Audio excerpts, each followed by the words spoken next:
for the whole time of crossing Canada, Rachel. And that was in the winter. Yeah, Rachel has, constantly tried to bring me up. It's worked, it's a fairly sort of common occurrence on this trip. I would be, I wouldn't be as sort of content or as happy as jovial when Rachel picked me up. Like when he got so annoyed with his bike, he just threw it to the floor, and then I laughed at him. And I was like, screw you guys, I'm going home, and just filmed him. But that cheered you up, didn't it? It's about putting a comical spin on something. And I think, with humour you can get away with things a lot more. Yeah. I mean, if Rach wasn't here, there is no way on planet Earth I would be here. I would have quit long ago. There is nothing. Flown somewhere else or gone home. Yeah, no, I would. There is no way that I would have that I would have stuck with this. I wouldn't have crossed Canada in the winter.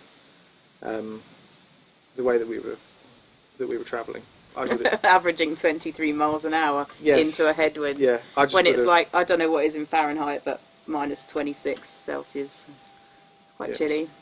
Yeah. But then there's times as well when, it's the same. It helped me when I'm really, really cold or need some help. We had it where I was freezing cold, and next thing I know, I'm wrapped up in we've got these X-Bed mattresses, wrapped up in an X-Bed sandwich and bungeed round me, and I was like that to help warm me up and things like that. I had my mattress, and I then slept on the floor, but I can take it. I know that I can take the cold. That's lovely. It's only minus 12 that night, so. But we had our summer sleeping bags, but things like that. That's where you help people out. Because I don't know. I've never done a motorcycle trip on my own, so I don't know how I would deal with certain situations. Like certainly when it's come to bears and things, and I've been in the tent, I always think the worst is going to happen. Ed's always helped me out there, so like I don't want to go out into the darkness on my own, and he's there to help me. And just because we had this one time where I looked up into the darkness, we were camping in a woodland, and I have these two sets of glowing eyes staring back at me, and I was scared, and my legs went like jelly. I used Ed as a human shield. But instead of like him going, oh, yeah, he was just like, oh, it's fine, I'll just go and approach it, I'll see what it is. And he handled the situation like that. So that is huge for me. And then I was happy that I wasn't going to be eaten by a massive bear. It was just two foxes. Okay. For me, and for me, the approach to the bear is, is there anything I can do? Actually, no, there isn't. Like, I've got my bear spray. That's basically everything that I can have. Therefore, there is nothing more that I can do. So if I'm going to die, I'm going to die. There's no, there's no reason about being happy or unhappy about it. No. I don't want to die, but for me, it's like, okay, let's see what happens. And it turned out to be a fox that was running away.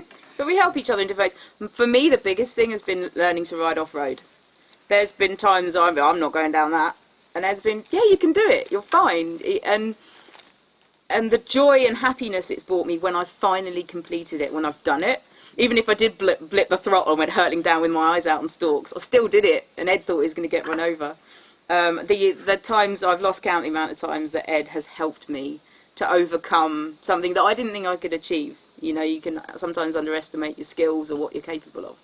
Like, numerous times. Just, you can do it. What's the worst that can happen? That's like our go-to phrase now. What's the worst that can happen? And it always ends up in a fit of giggles and a laugh. And so, I wonder how I would have dealt with it on my own. Would I have gone, I'm not going to do that, I'll just get back on the road.